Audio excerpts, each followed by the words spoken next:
back to another episode. Two guys, one mic. Things got a little crazy last week, so this is a little later than it normally is. And I guess that's a good way to say it. Things did get a little crazy. NFL got a little shook up last week. Turned upside down with the injury on Monday night, which we'll get into. And we can talk about that in a little bit. Run down some reactions. There's some pretty big games last week that happened that have now that the playoffs is an interesting thing to talk about. One of them, well, this is obviously Sunday, so yesterday the Jags played, but one of them was the Jags fighting for a chance for their playoff spot, which after last night they secured, which is great. It's cool to see a team who's been really, really bad finally get some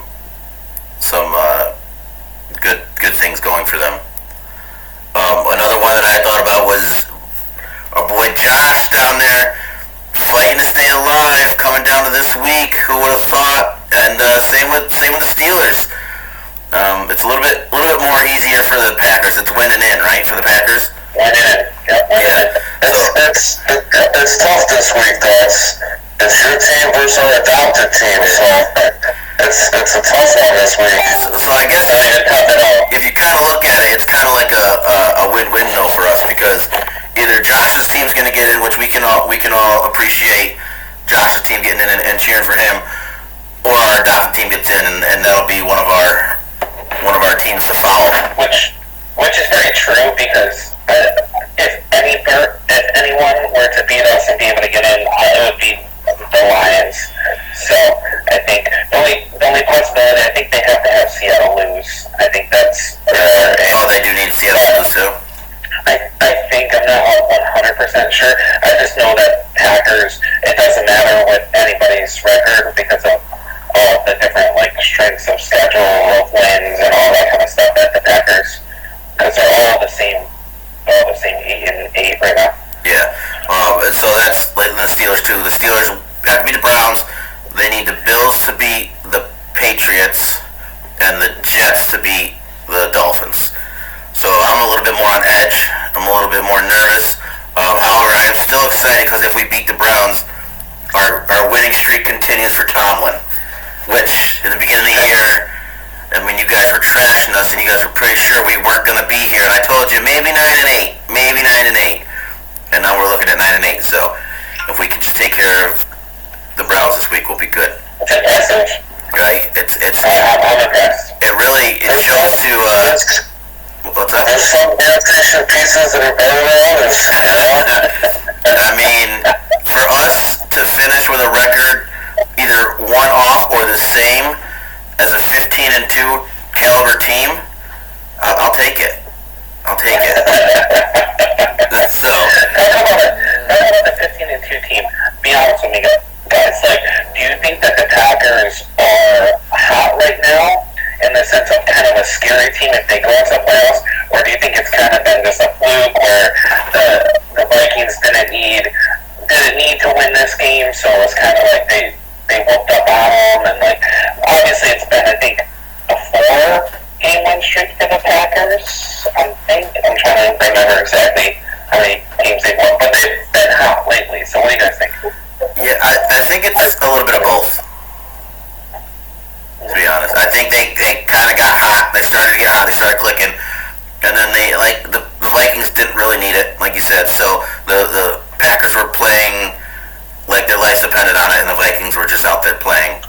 But I think they also did catch hot at the right time. Yeah, I think I'd go with hot over fluke, because I think they'd be pretty scary if they get it. The defense is pretty good. It's still Aaron Rodgers, so I think it's a team that nobody would really want to have to play right now.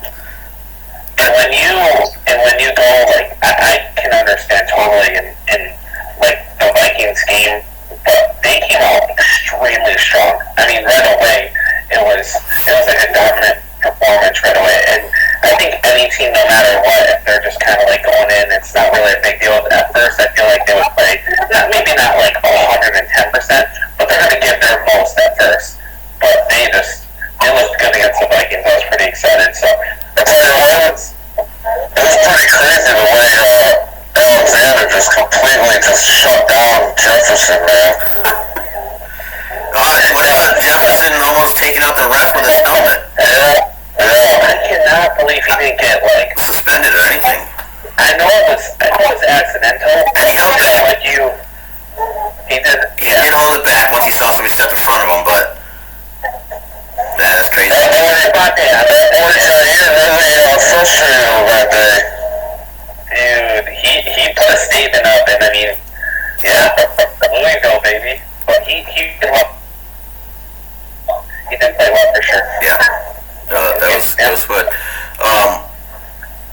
then the Steelers holding on. They had to beat their hated rival, just like the Packers had to beat their hated rival to get in. And I tell you what, I was watching that game. I was on pins and needles all day, all game. And it came down to the last drive, and I said to Aaron, this is when Kenny needs to become legendary. If he wants to survive in Pittsburgh, this is when he needs to become legendary. And his turnaround since the bye has been crazy to watch, and I'm loving it. And he did it. That throw to Harris. Yeah. That was insane. I think the other thing that's been really helping them right now is Najee. I think is completely healthy. At the beginning of the year, he had that foot thing, the Lynn's frantic, whatever, in his foot, and he wasn't 100% healthy, but he's been playing lights out lately, and we needed that against the Ravens, and then they showed up big. So I was on cloud 9. Obviously, I was up for the rest of the night. I mean, I was up for like 2 hours after that game ended because my adrenaline. That was a big win for you guys. I mean, anytime you beat Baltimore's, obviously you love it anyway, but especially a game with that much on the line going forward, so yeah. That just multiplied the excitement for you and Pickett, he's been putting it together. I mean, you could probably say now that maybe you do have the quarterback of the future. I think he's starting to come into his own a little bit. Yeah, so I was telling you guys earlier on when he was throwing all those interceptions, I thought he was trying to do too much, and I think he's now is letting the game come to him more. He's not forcing, he's not going for the huge runs. He's letting the game come to him, and he's playing so much better now. And it's the Pickett to Pickens combination is going to be so exciting to watch. They're going to be a good combination. Yeah. And that diving catch that Beard made. Did you see that one? Is Baltimore just holding out Lamar to the playoffs or what? Because I saw that he's out again today. Is that what they're planning on doing, I guess? I think today's holdout is because they're already in the playoffs and they want his knee to fully heal. The last couple weeks, I think he's been hurt. But today, since they're already in, they might even get a home game as a wild card. They're like, we'll just throw him out. Which is so stupid to me, I mean, personally. If the Bengals are the AFC North champions, all the division leaders get a home game. But if the Bengals are the North champions and Baltimore wins today against the Bengals, they have to coin flip to see where the game's being played. Even though the Bengals are the North champions. Because of the whole thing with the Bills. Yes. Which we can get into if you want to. I was looking at this list real quick. There weren't many other big surprises, I think, for anything. So yeah, we start talking about that Monday night game with that scary injury for Damar Hamlin. Were you guys watching when it happened? Yeah, I was. You were. I did not. I turned it on shortly after he had left the field. I was getting out of bed, and then I went to click it on just to watch the score, and a notification popped on my phone that Damar Hamlin had been given CPR on the field and taken out. So then I was hooked to the TV. I mean, I was watching it like crazy after that. But yeah, when he first went down, obviously you just think, maybe just some type of minor injury or head injury or whatever. But then when you start hearing stuff like CPR, oxygen, I mean, it went to scary real fast. And glad to hear he's on the up and up though now. yeah, it's awesome to hear that he's awake, he's talking, the breathing tube's out. But that was scary when I watched it. Because obviously I saw the replay of it, and I watched it, and I was like, man, what? That's a routine tackle. What happened? And then I was thinking about it. And Mike, you went to Binghamton. You probably remember John Mack, the lacrosse player. He got hit in the chest with a ball. Josh, I don't know if you were around when this happened. He got hit in the chest with a ball right in between his heartbeats, and it ended up killing him. They had no AED at site. And actually, his dad went to school with my dad, so we knew who they were. And his parents are a big reason why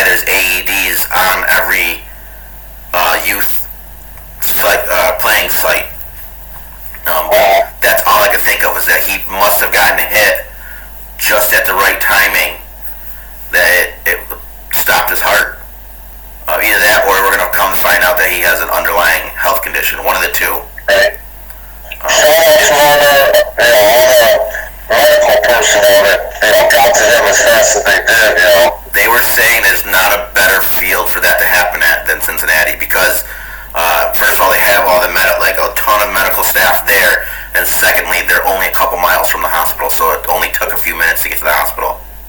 That's good.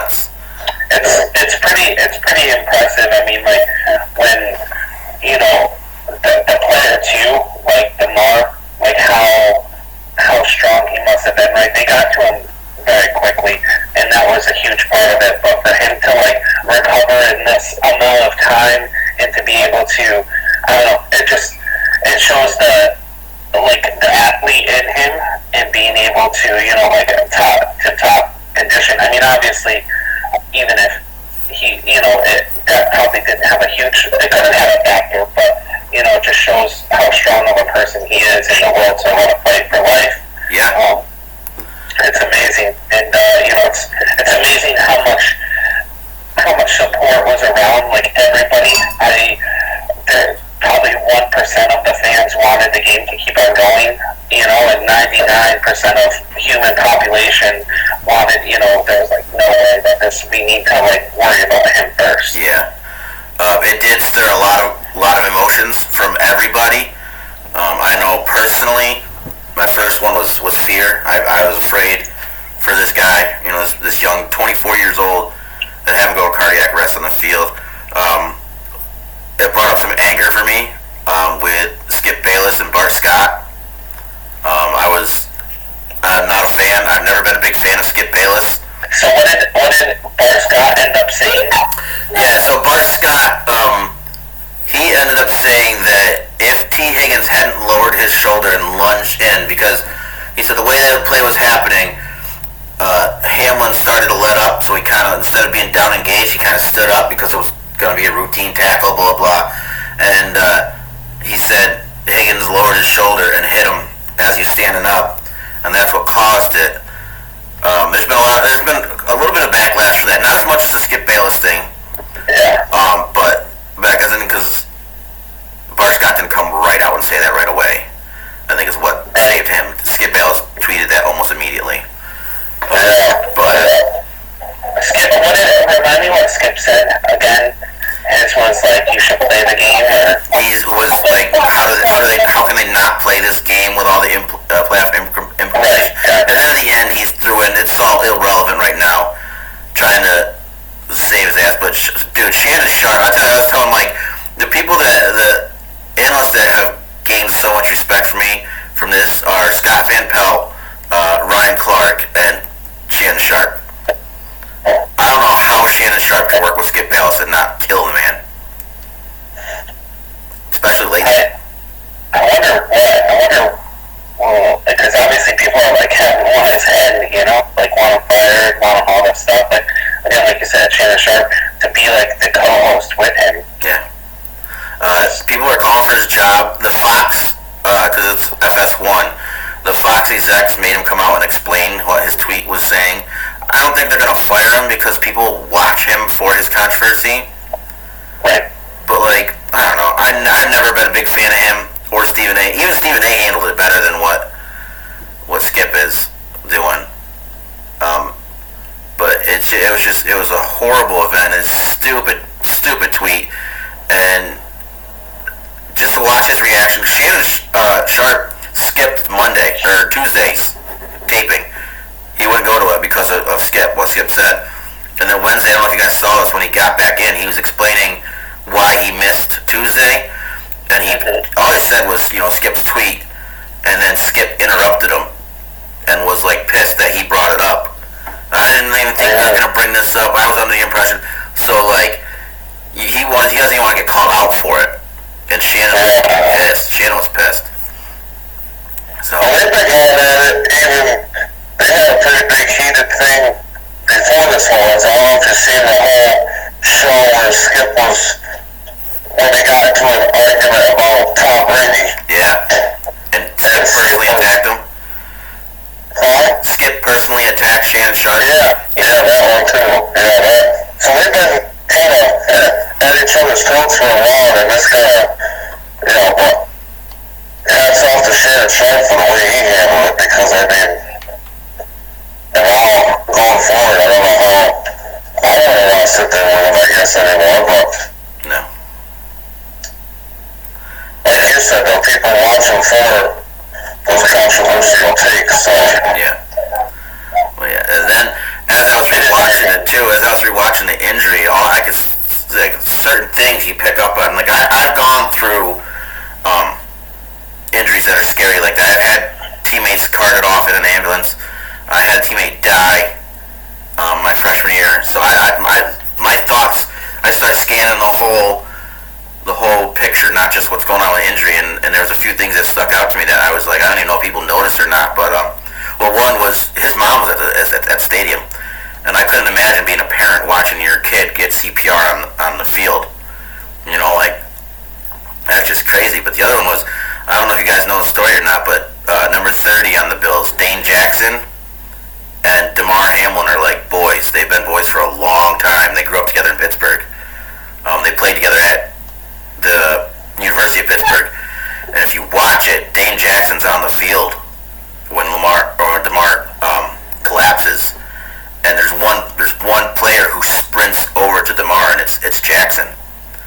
So he, like, as soon as he falls, you see him sprint around the rest of everybody to get to him. And then he was right there on his knee next to Damar the whole time they were working on him. I just couldn't imagine, this is your best friend, you're watching get CPR right in front of you on the field. Yeah, it's crazy, because Dane Jackson, you know, with the whole story with him being real close with Hamlin, seeing that happen to Hamlin back, I believe it was week 2. Dane Jackson got carted off with a head and neck injury, and we didn't know nobody knew what was going to happen with him when it happened. He was able to get back on the field, and now, weeks later, to see that, you know, this type of thing happened to Hamlin. Yeah. He got folded up, right? His neck went all the way back. Yeah. Yeah. It's crazy. And then, of course, the other one I think is T. Higgins. Like, what the hell's going through T. Higgins' mind at that point? Yeah. Pretty cool to see, you know, everything come together, though. At a time like this, like the whole, that toy drive that Hamlin has. One thing with Josh Allen, I think he gave a lot to T. Higgins on how, you know, like, we gotta think of him too. Mm-hmm. You know, and I know that you mentioned T. Higgins, but it's just like, I couldn't imagine how he feels and the blame that he feels. It could have been anybody, right? The situation, and for Bart Scott to say that, that's unbelievable as a player. You know what I'm saying? You're making a football move. You know, the bottom line is, it's just natural. So, but for him, you know, hopefully he can come out and understand that this is football. You know, Damar is good now, and hopefully he can play with, the same energy that he's always played with, because that could definitely be a tough situation to be in. I know I could understand that personally. So, and with that, I know we had other reasons why our podcast got bumped back this week, but I also think it's good it got bumped back to as far as it did, because now we can sit down and talk about other things in football. You know, now that we know he's good, he's up, he's talking, he's recovering. You know, you can move on, not move on, but like go forward and start talking about playoffs and other stuff. And you know, even though I'm a diehard Steelers fan and the Bengals are starting to get really good and we're starting to become kind of rivals again, nothing but respect for the city of Cincinnati, the organization, and how they handled the whole situation too. Like, that was amazing. And it's like, this is the 4th major injury that's happened on that field in the last couple of years. Antonio Brown's hit happened there, where it took him out in the head, where Burfict hit him in the head. Ryan Shazier getting paralyzed temporarily happened there. Tua's concussion, where his hands went all weird, happened there. And now Damar Hamlin's injury. So the fact that they've been able to keep moving and keep doing what they do, their medical staff and everything, their organization deserves a lot of respect for how they can handle things and how they can move forward. So, yeah, shout out to them for sure. Yeah. I forget where else I was going to go. I think I was just saying the 4 injuries, but yeah, again, glad to see he's up and doing better. That game did get canceled. They're not going to replay play that game, which throws the playoffs into a huge, crazy cluster fumble thing. You know, it does make the playoffs moving forward a little bit crazy, but you know, NFL definitely I think made the right decision on playing this game. You know. Yeah, I agree with it. I don't mind that they did it, but my personal thought was, what if they had just eliminated the bye before the Super Bowl and they moved everything back a week and they let the Bills and the Bengals play it out just so that there's no confusion as to what's going to happen. We have a clear cut 1, 2, 3. You know. Now you're giving a bye for everybody for one full week, right? Because you're giving every person. Yeah, I guess I didn't really think about that. That the other playoff teams would do it by. Yeah, I would say this. I also think they made the decision based on, you know, if they were to eliminate that week in between the Super Bowl, I mean, you know, they do that week solely, I think, you know, because they want, you know, the two best teams that made it to that game to be able to try to be fully healthy and fully prepared to give us as fans the best game to watch too. Yeah, that's the line they feed you. I think it's all about this.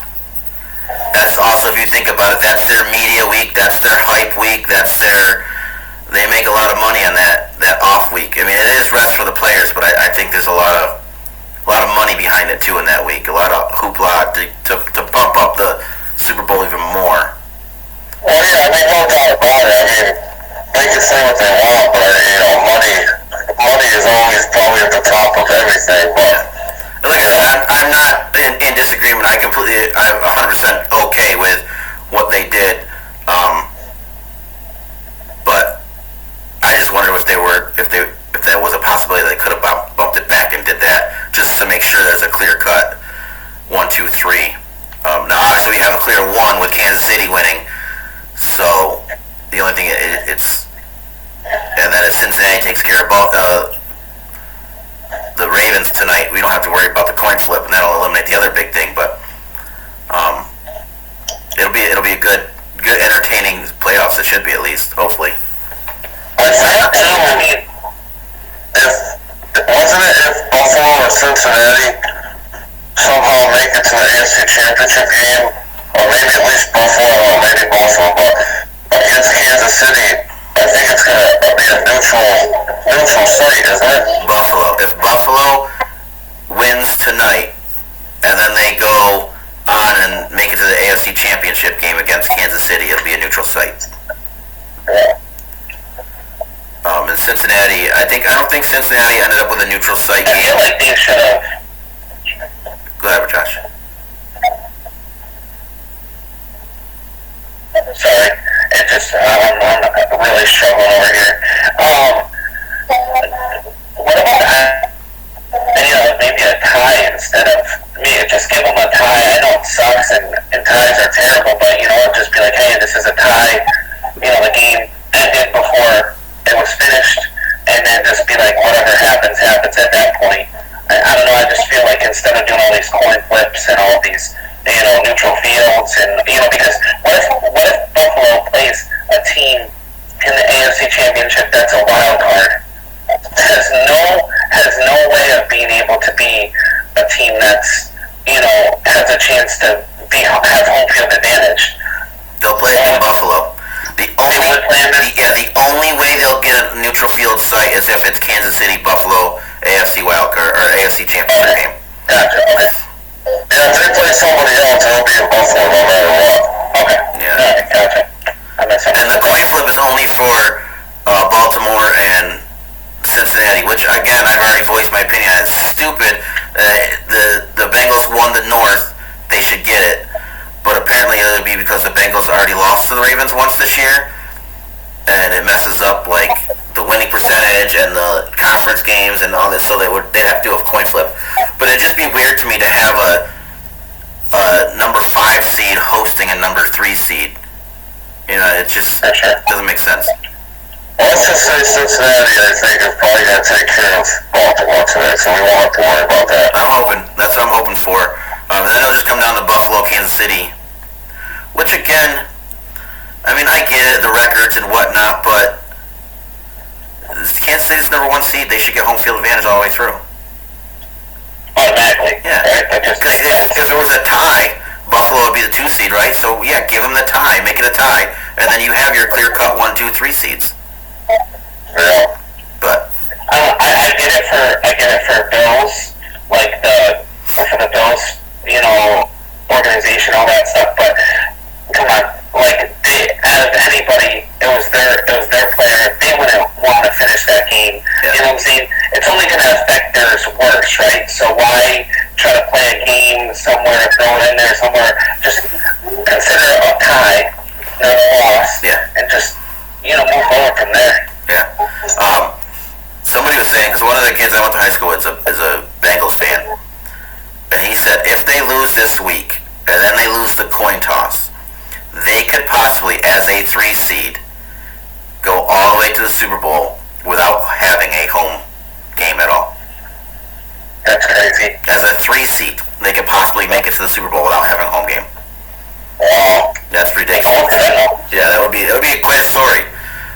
It's a possibility for them. I don't think it is, because I don't think there'll be a coin flip. I think Ravens lose today. Yeah. So, I agree.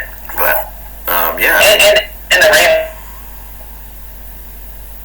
it doesn't matter for them, right? They're locked in either way. Yeah, they've already locked it up. Yep. Which I think is why Lamar's not playing. But So, again, let the Bengals win. but again, if the Ravens win today, it comes down to a 50-50 chance that they have a home playoff game. So they might be trying, Well, like Wynn said, I think since Cincinnati's going to take care of Baltimore today, and then as much as it's as crazy as it is, I do understand the neutral site thing, because Buffalo could have very well won this game against Cincinnati. Obviously, something unbelievable happened that we've never seen before. And they've already beat KC this year. They had the tiebreaker. So it is a big difference, I think, if they could have had KC in Buffalo compared to going to Kansas City. So I feel probably the neutral site is the best way to work this out. Yeah. It's a tough one. I think I gotta say I thought there'd be. I never thought about if Buffalo and Cincinnati played next week and everything got bumped back to win, that the other teams would have an extra bye. But I guess that when all things considered, I think the NFL's handling it really well. We've never seen anything like this before. I'm sure there'll be some kind of rule change next year. There usually is when something like this happens. Something crazy happens. There's a rule change the following year. But yeah, I mean, crazy week. I'm just like we said earlier, just glad that he's doing well, doing better, and good to be back on the football again. And it's like a lot of players, ex-players have said, when you're out there playing, you see pretty gruesome injuries, broken bones, muscle tears, whatever, but having actually someone literally pass away on the field and be brought back, you just never seen anything like this. So obviously hats off to everybody around, medical personnel, and glad to hear he's coming back a little bit. Yeah. He's still got a long recovery, but it's good to hear some positive news on him. The best thing I think so far that they've released, other than obviously him holding hands and talking and stuff, is that neurologically he's back to normal. There's no neuro damage up there, so that's good. That's good. So, all right. So again, glad to see Damar's doing better. Glad to be back to some regular football. A good discussion we had. I guess that's what we got. So for another week, that's to you guys. Well,